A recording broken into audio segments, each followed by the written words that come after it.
نصف رات سے پہلے پہلے نماز پڑھنی ہوتی عشاء کی، نصف کے بعد نہیں پڑھتے۔ عام طور پہ لوگوں کے ذہن میں 12 بجے نصف ہوتی، 12 بجے نصف نہیں ہوتی، تقریباً 11، سوا 11، پونے 11 یہ نصف رات کا عموماً ٹائم ہوتا ہے۔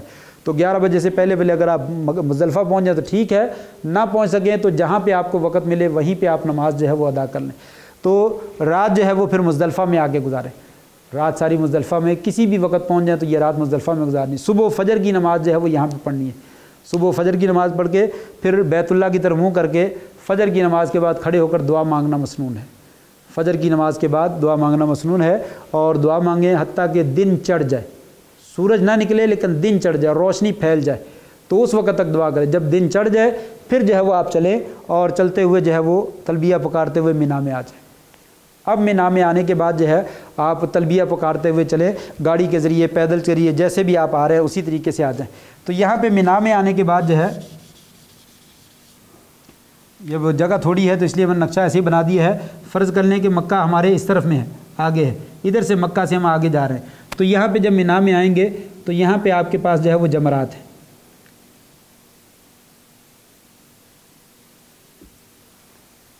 یعنی جب مزدلفہ سے آئیں گے تو سب سے پہلے جو ہے وہ آپ کے طرف پاس جو ہے چھوٹا جمرہ آئے گا، پھر اس کے بعد درمیانہ جمرہ ہے، پھر اس کے بعد جو ہے وہ بڑا جمرہ ہے۔ تو بڑے جمرے کو 10 ذی الحجہ کو آپ نے کنکریاں مارنی۔ صبح کا آپ فجر کی نماز پڑھ کے آپ آگے ہیں تو صبح کو آنے کے بعد جو ہے یہ 10 ذی الحجہ کا دن ہے۔ 10 ذی الحجہ کو 3-4 کام کیے جاتے ہیں، وہ میں ڈیٹیل کے ساتھ ذکر کیے دیتا ہوں۔ ان میں بعض لوگ جو ہے وہ ترتیب کو جو ہے وہ لازم کرتے ہیں۔ تو پہلا کام ہے جمرے کو کنکریاں مارنا، 7 کنکریاں۔ نمبر 2، دوسرا کام ہوتا ہے قربانی کرنا۔ تیسرا کام ہوتا ہے بال مڈوانا۔ چوتھا کام ہوتا ہے بیت اللہ کا طواف کرنا، اور 5واں کام ہوتا ہے سعی کرنا۔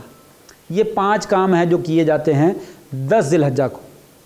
پھر دوبارہ کنکر مارنا، قربانی کرنا، اور بال کٹوانا یا منڈوانا، اور بیت اللہ کا طواف کرنا، اور صفا مروہ کی سعی کرنا۔ یہ جو طواف کیا جاتا ہے اس کو طواف افاضہ کہتے ہیں یا طواف زیارت بھی بولتے ہیں، یہ رکن ہے حج کا۔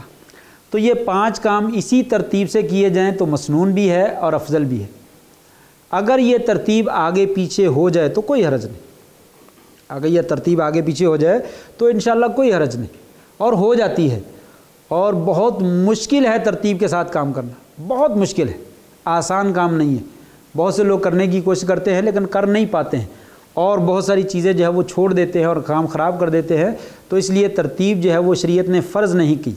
ایک روایت میں بھی آتا ہے کہ صحابی نے آ کر، صحیح بخاری کی روایت ہے کہ صحابی نے آ کر پوچھا، یا رسول اللہ میں نے قربانی کر لی ہے، ابھی کنکر نہیں مارے۔ جاؤ اب جا کر مار لو، کوئی حرج نہیں۔ دوسرا کہتا ہے میں نے بال کٹوا لیے، ابھی قربانی نہیں کی، اب جاؤ اب جا کر لو، کوئی حرج نہیں۔ روایت میں لفظ ہیں فما قدم یومئذ ولا اخر الا قال افعل ولا حرج۔ اس دن جو ہے وہ کوئی بھی کام کسی صحابی نے کہا یا رسول اللہ میں نے یہ آگے کر لیا اور میرا یہ رہتا ہے، اب جاؤ اب جا کر لو، کوئی حرج نہیں۔ تو لہٰذا یہ ترتیب آپ نے خود چھوٹ دی ہے کہ آگے پیچھے ہو جانے میں انشاءاللہ کوئی حرج نہیں ہے، اس کے اوپر دم نہیں لازم آتا۔ بہت سے لوگ جو ہے وہ کہتے ہیں دم آ جائے گا، ترتیب نہیں چھوڑنی، تو نہیں، ایسا نہیں ہے۔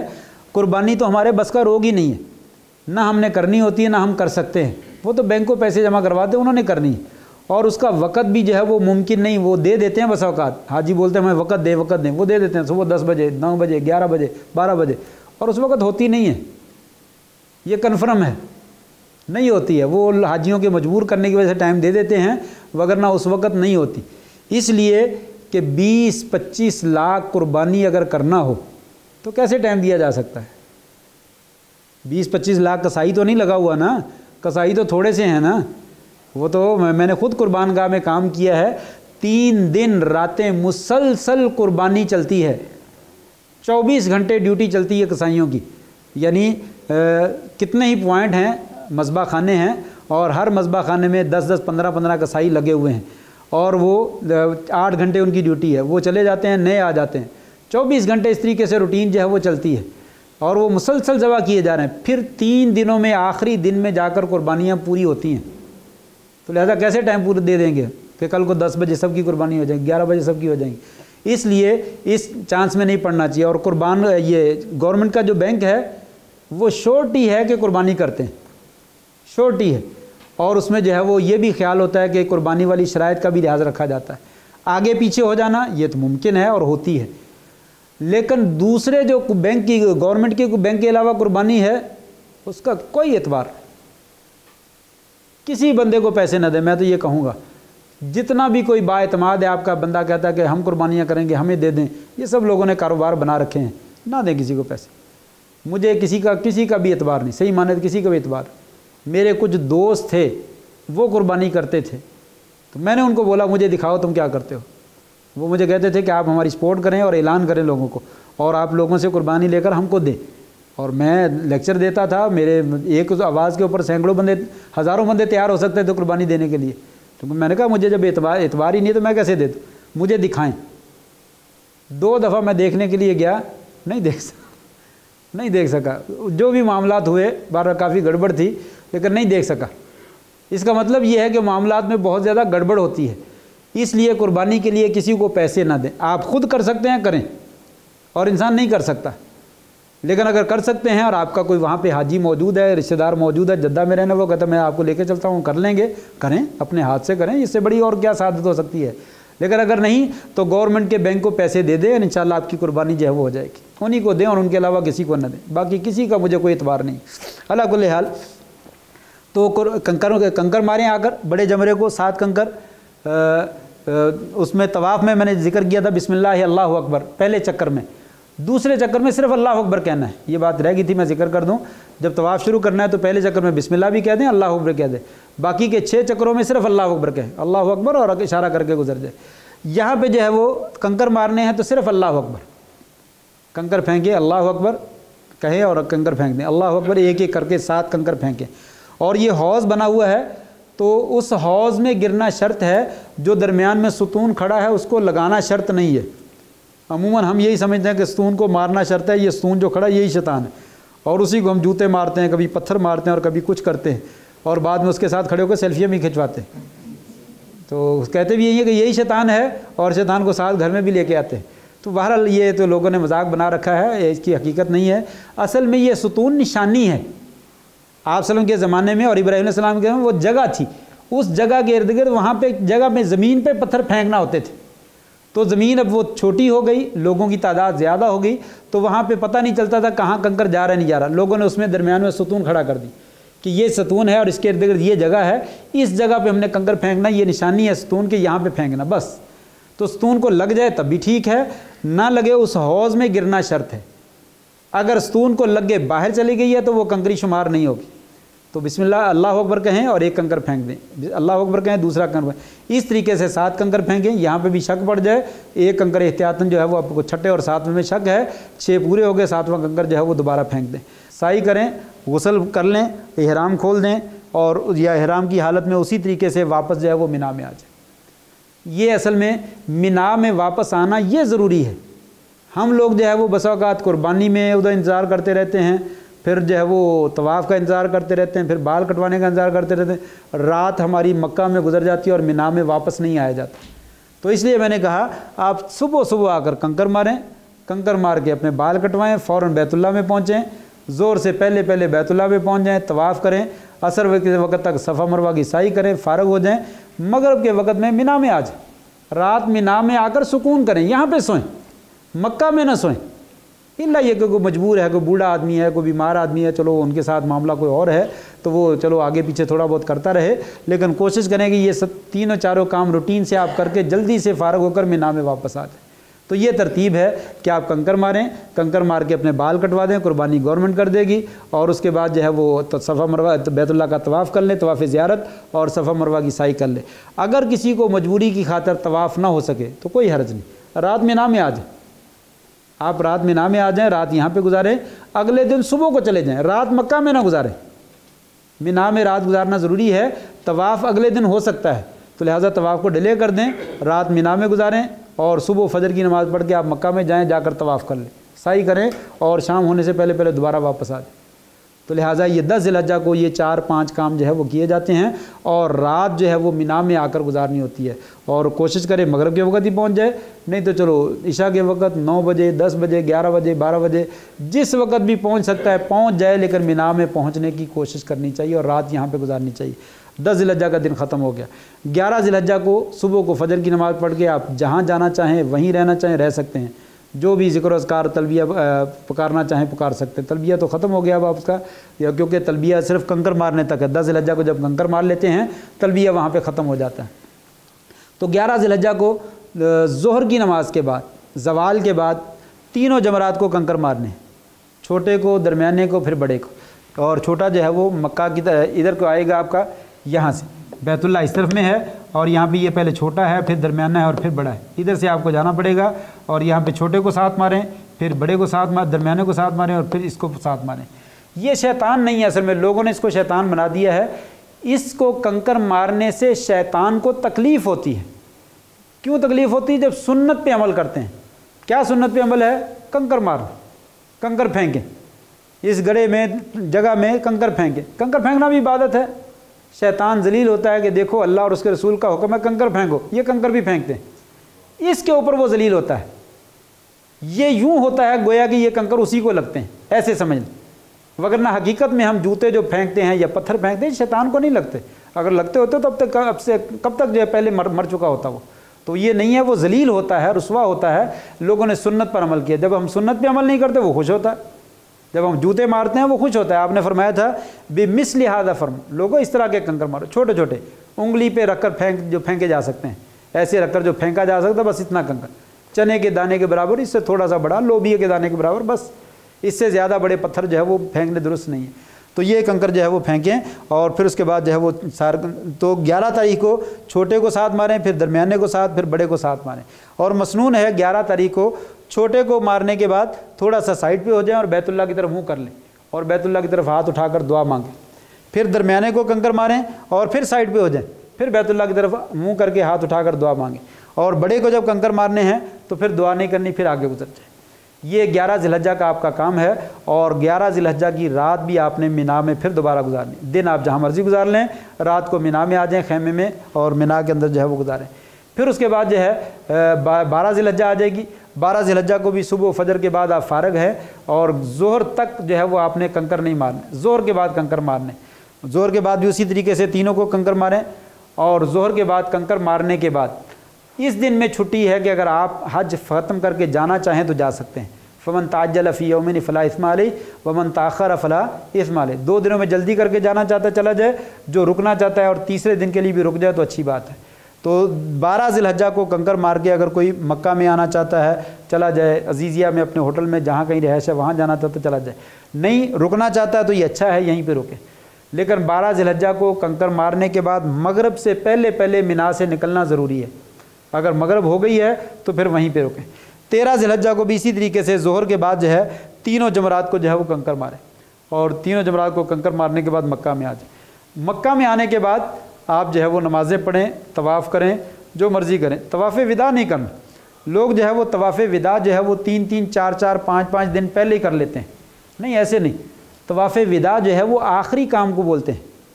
الوداع کسے کہتے ہیں؟ مہمان کو الوداع سیاف کرنا، 5 دن پہلے کر لیتا ہے، سیاف پہلے کر دیا اور کھانا بعد میں کھلا رہا ہے، کیا ہوا بیٹھو اب کھانا کھاتے، سیاف تو میں نے آپ کو کر دی ہے، تو سیاف کرنا ہے بیت اللہ، وہ ہے آخری لمحے میں، جب آپ سامان باندھ لیا ہے، گاڑی آ رہی ہے اور آپ کے نکلنے کا ٹائم ہے 9 بجے 10 بجے ہم نے نکلنا ہے، 8 بجے کر لیں، 7 بجے کر لیں، 6 بجے کر لیں، جتنا آپ کو اندازہ ہو جائے کہ میں اب طواف کر کے فارغ ہو جاؤں گا اور آسانی سے سامان اٹھا کے ہم گاڑی پہ بیٹھ جائیں گے اور چلے جائیں گے، اتنی دیر پہلے جو ہے وہ کر لیں، 1 گھنٹہ پہلے، 2 گھنٹے پہلے، 3 گھنٹے، 4 5 گھنٹے پہلے، جتنا آپ آسانی سے پہلے کر سکتے ہیں بس کر لیں۔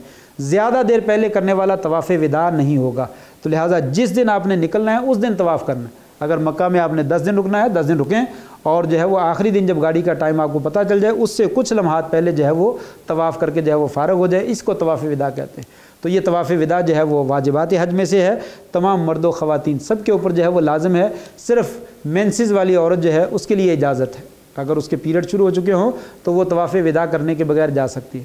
طواف افاضہ جو ہے وہ شرط ہے، رکن 10 ذی الحجہ والا، وہ رکن ہے حج کا، اس کے بغیر نہیں جا سکتی، لیکن یہ طواف وداع جو ہے اس کے بغیر جو ہے وہ جا سکتی ہے۔ لہٰذا نفاس والی عورت ہو، مینسز والی عورت ہو، اس کا طواف اگر رہ گیا ہے طواف وداع تو انشاءاللہ کوئی حرج نہیں۔ تو جب یہ طواف وداع آپ کر لیں گے اس وقت آپ کا حج جو ہے وہ مکمل ہو جائے گا اور آپ جو ہے وہ اپنے گھروں کو واپس جو ہے وہ جا سکتے ہیں۔ تو یہ اختصار کے ساتھ اس میں بہت سارے مسائل باقی ہیں جو میں نے تیزی کے ساتھ جو ہے وہ ذکر نہیں کیے، تو آپ جو ہے وہ اس میں سے جون سا بھی سوال کرنا چاہیں تو کر سکتے ہیں، انشاءاللہ اس کے بعد جواب دوں گا۔ ہاں یاد رہے، خواتین کے مسائل میں سے مسئلہ آتا ہے ٹیبلٹ یوز کرتی ہیں پیریڈ کو روکنے کے لیے، یہ بہت مہم مسئلہ ہے اور اکثر جو فیملیز جاتی ہیں ان کے ساتھ مسئلہ پیش آتا ہے اور بعد میں پریشان ہوتے ہیں۔ حکیم صاحب موجود ہیں، بہرحال مجھ سے زیادہ جانتے ہیں، لیکن مجھے جو ذاتی تجربہ حاصل ہے اس کی روشنی میں بات کرتا ہوں۔ ٹیبلٹ یوز نہیں کرنی چاہیے، پیریڈ کو روکنے کے لیے ٹیبلٹ یوز نہیں کرنی چاہیے۔ جن خواتین سے یا فیملی سے مجھے سامنا کرنا پڑا ہے، ہر کسی نے یہی کہا ہے کہ ان کا سائیڈ افیکٹ ہی ہوا ہے، نقصان ہوا ہے، فائدہ نہیں ہوا، تو لہٰذا یہ یوز نہ کریں۔ میں شرعی طور پہ نہیں کہتا منع ہے، علماء نے اجازت دی ہے، جائز ہے، یوز کرنا چاہیں کر سکتے ہیں، لیکن عمومی طور پہ اس کا نقصان ہوتا ہے، لہٰذا نقصان سے بچنے کے لیے ان کو یوز نہ کریں۔ جو آپ فائدہ لینا چاہتے ہیں وہ فائدہ ملتا نہیں ہے، بعد میں ٹینشن بن جاتی ہے اور ساری زندگی کے لیے بسا اوقات عورت بیمار ہو جاتی ہے، تو اس لیے جو ہے یہ ٹیبلٹ یوز نہ کریں۔ اگر کوئی ڈاکٹر آپ کو 100% شورٹی دیتا ہے کہ اس کا نقصان نہیں ہے اور آپ کو وقت پہ فائدہ ہوگا، پھر آپ استعمال کر لیں، لیکن میں نہیں سمجھتا کہ کوئی ڈاکٹر ایسی شورٹی دے سکتا ہو، تو غالباً اس کا نقصان ہے۔ اس لیے ٹیبلٹ پیریڈ کے لیے یہ اللہ نے فطرت میں رکھا ہوا ہے، ہو جائے۔ حضرت عائشہ کے ساتھ معاملہ ہو گیا تھا، آپ نے کوئی گھبرایا نہیں، نہ آپ نے حضرت عائشہ کو کہا گھبراؤ، آپ نے کہا کوئی مسئلہ نہیں، پھر کیا ہوا، یہ تو ہو ہی جاتا ہے، تو لہٰذا ٹیبلٹ نہ یوز کریں۔ اس وقت مسئلہ پوچھنے کہ اب میں نے کیا کیا کرنا ہے، تو وہ مسئلہ انشاءاللہ بتلایا جا سکتا ہے۔ احرام باندھنے کے بعد اگر پیریڈ شروع ہیں تو عورت نیت کرے، میقات سے نیت کرے اور احرام باندھ کر چلی جائے اور مکہ میں چلی جائے۔ مکہ میں بیت اللہ میں داخل نہیں ہونا جب تک عورت کے پیریڈ ختم نہ ہو جائے۔ جب پیریڈ ختم ہو جائے تو غسل کرے، وہی احرام ابھی باقی ہے، کہیں نہیں جانا پڑے گا، لباس چینج کرنا کر لے اور جا کر بیت اللہ میں طواف کر لے، اس کا عمرہ پورا ہو جائے گا۔ طواف زیارت باقی ہے، اپنے ہوٹل میں رکی رہے، جیسے ہی میں پیریڈ ختم ہو غسل کرے اور غسل کر کے جا کر طواف کر لے، انشاءاللہ طواف اس کا ہو جائے گا، اس کا حج مکمل ہو جائے گا۔ تو یہ چند ایک مسائل تھے جو میں نے ذکر کیے ہیں۔ اللہ سے دعا ہے اللہ تعالیٰ آپ کا جانا باعث بابرکت بنا دے اور آپ کو خیر وفیت سے لے کر جائے اور خیر وفیت سے لے کر جائے، سالمین غانمین، جس مقصد کے لیے جا رہے ہیں اللہ تعالیٰ اس مقصد کو پورا فرما دے۔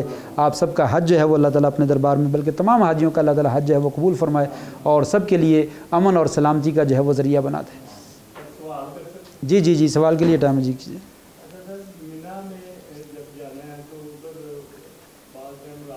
جی کریں۔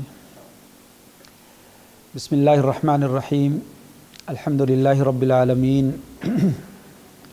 والصلاة والسلام علی اشرف الانبیاء والمرسلین وعلی آلہ وصحبہ ومن تبعہم بإحسان الی یوم الدین۔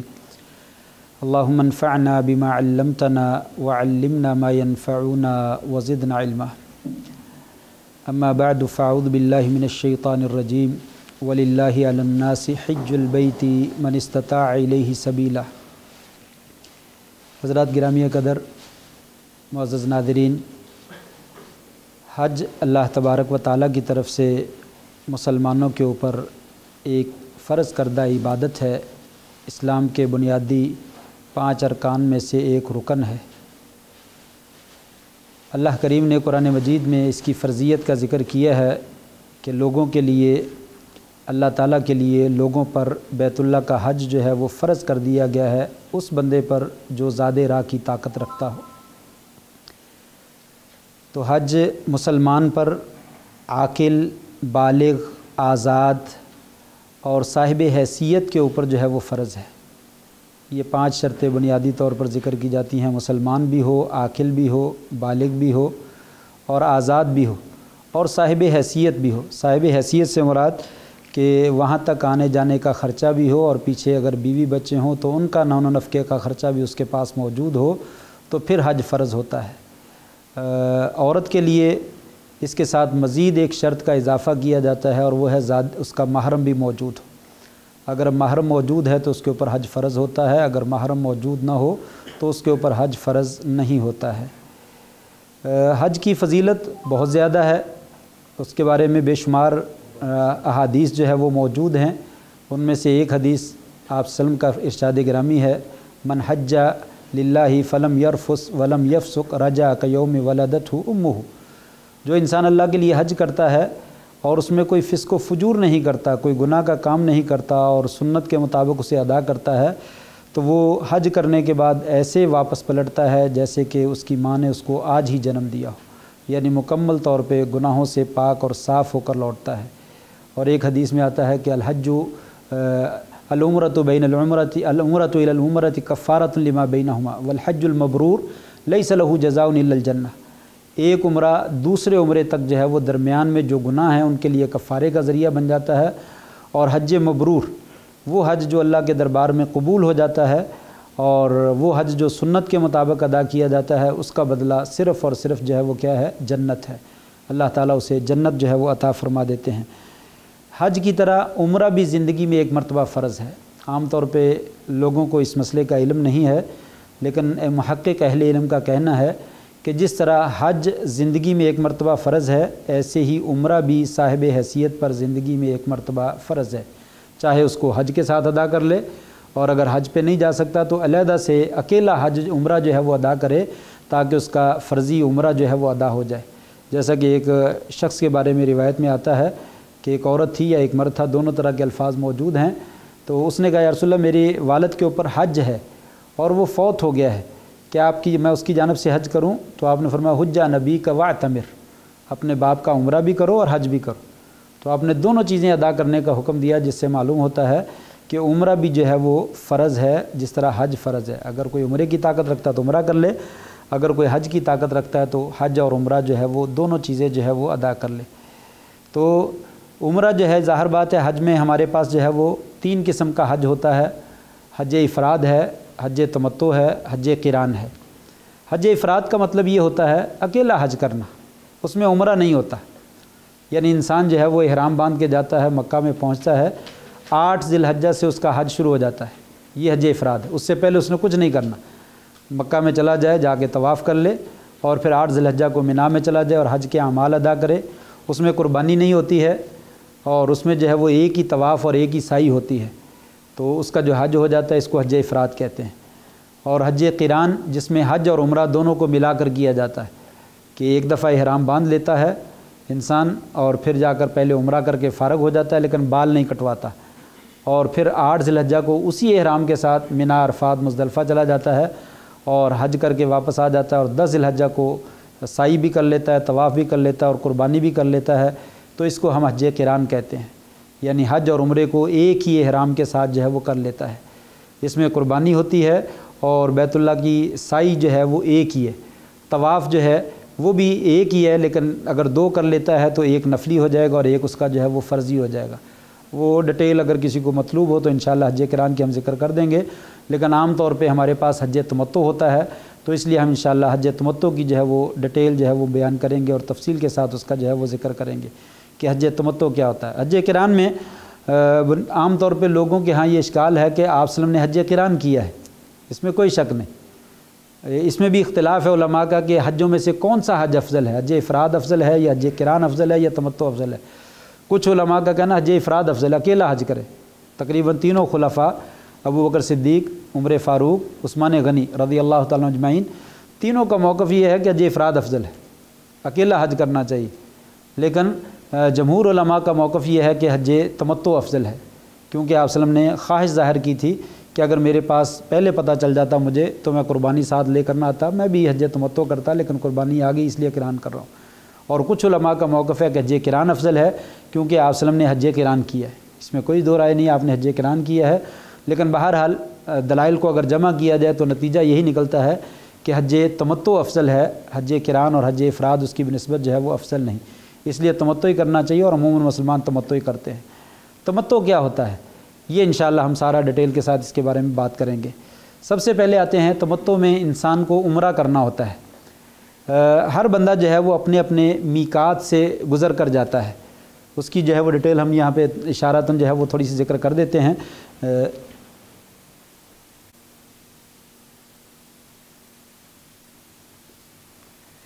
یہ چھوٹا سا نقشہ ہے، آپ دیکھیے، یہ بیت اللہ ہے، یہ حدود حرم ہے، اور یہ حدود ہل ہے، اور یہ 5 مواقیت ہیں۔ مواقیت کا معنی ہے میقات، وہ جگہ جہاں سے عمرے کے لیے اور حج کے لیے انسان جو ہے وہ احرام باندھتا ہے، جہاں سے حج اور عمرے کی نیت کی جاتی ہے اس کو میقات کہتے ہیں۔ 5 مواقیت ہیں، ذوالحلیفہ ہے، یلملم ہے، ذات عرق ہے، قرن منازل ہے اور جوفہ ہے۔ یہ 5 مواقیت ہیں شریعت نے ذکر کیے۔ سب سے دور والا میقات جو ہے وہ مدینے کا ہے، ذوالحلیفہ جس کو کہتے ہیں، مدینہ سے غالباً 450 کلومیٹر کا فاصلہ ہے، اور قریب والا جو ہے وہ غالباً کرنے منازل ہے۔ یہ طائف والا میقات جو ہے وہ سہل کے پاس اس کو بولا جاتا ہے، سہل بھی بولتے ہیں، یہ سب سے قریب ہے، تقریباً طائف والا جو ہے وہ 70 75 یا 80 کلومیٹر کے فاصلے پر ہے۔ بہرحال ہم لوگ جو ہے یہ مواقیت سے باہر رہنے والے لوگ ہیں، یہ ہم جتنے بھی باہر سے، ہم پاکستان، ہندوستان، امریکہ، برطانیہ، باہر سے جتنے بھی لوگ حج پہ جاتے ہیں، یہ تمام لوگ جو ہیں یہ میقات سے باہر رہتے ہیں۔ تو ہم جب جانا ہے تو ہم نے یہاں سے گزر کے جانا ہے، یہاں سے گزر کے جانا ہے۔ کوئی بھی آدمی ان مواقیت میں سے گزر کے اندر کو آتا ہے تو یہاں سے شریعت نے حکم دیا کہ ہمیں احرام باندھیں، اس کو میقات کہتے ہیں۔ تو کوئی بھی آدمی جب میقات سے گزرتا ہے تو یہاں سے نیت بھی کرتا ہے اور احرام بھی باندھتا ہے۔ نیت کا اصل تعلق جو ہے وہ دل کے ساتھ ہے، ارادے کے ساتھ ہے۔ انسان ارادہ کرتا ہے اور اس کے ساتھ تلبیہ پکار لیتا تو نیت ہو جاتی ہے، یعنی یہاں پہ پہنچ کر جو ہے انسان نے لبیک اللہم عمرۃ کہنا ہوتا ہے، اور اس کے ساتھ احرام کی پھر پابندیاں شروع ہوتی ہیں۔ اصل میقات احرام جو ہے وہ نیت کا ہے، اصل میقات جو ہے وہ کیا ہے؟ نیت کا ہے۔ جب آپ نے نیت کر لی تو احرام میں داخل ہو گئے، اس کے بعد جو ہے وہ عمرے اور حج کی نیت جو ہے وہ کوئی چیز توڑ نہیں سکتی۔ تو اس کی کچھ پابندیاں ہیں، وہ انشاءاللہ میں ذکر کروں گا کہ احرام کی جو ہے وہ کیا کیا پابندی ہیں۔ سب سے پہلی چیز یہ ہے کہ احرام باندھنے سے پہلے غسل کرنا جو ہے وہ کیا ہے؟ مسنون ہے، فرض نہیں ہے۔ غسل کرنا مرد کے لیے، عورت کے لیے کیا ہے؟ مسنون ہے، کر لے، بہت اچھی بات ہے، افضل ہے، کرنا چاہیے، آپ نے کیا ہے۔ اگر کوئی نہیں کرتا ہے تو انشاءاللہ کوئی حرج نہیں، ثواب میں تھوڑی بہت کمی ہوگی، لیکن حج اس کا 100% جو ہے وہ درست ہے۔ وضو کر کے نیت کر لے تب بھی ٹھیک ہے، وضو کے بغیر بھی نیت کر لے تب بھی انشاءاللہ نیت ہو جائے گی، لیکن افضل ہے کہ انسان جو ہے وہ کیا ہے؟ غسل کرے، اور غسل اگر موقع ملے تو میقات سے جا کر لے، وہ موقع نہیں ملتا عموماً تو ہم جو ہے وہ لاہور، کراچی، اسلام آباد ایئرپورٹ سے جاتے ہیں، ایئرپورٹ پہ غسل کر لے۔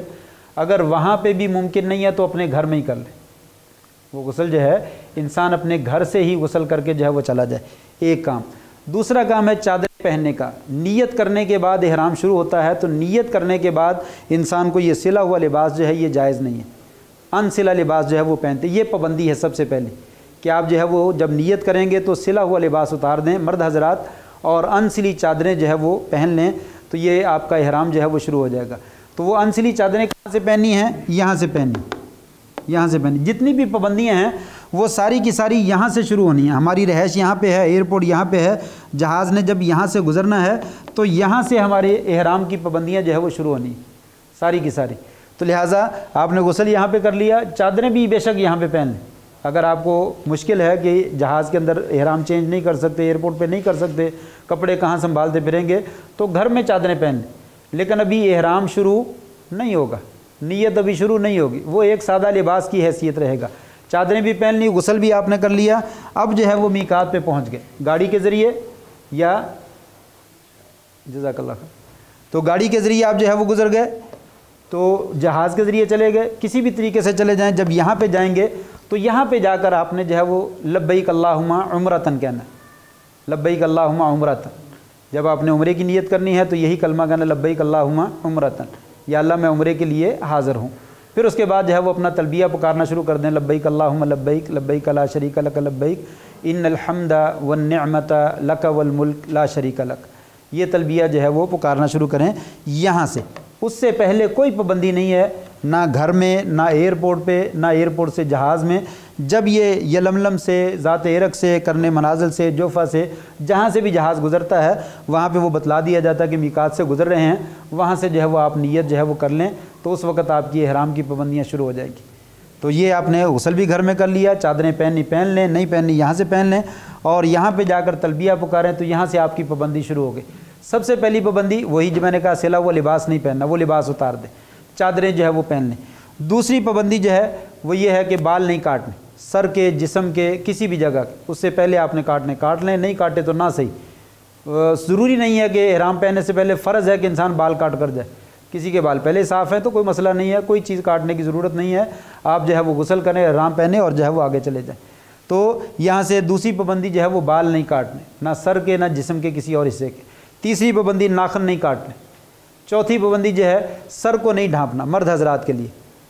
اور پانچویں پابندی جو ہے وہ خوشبو نہیں لگانی،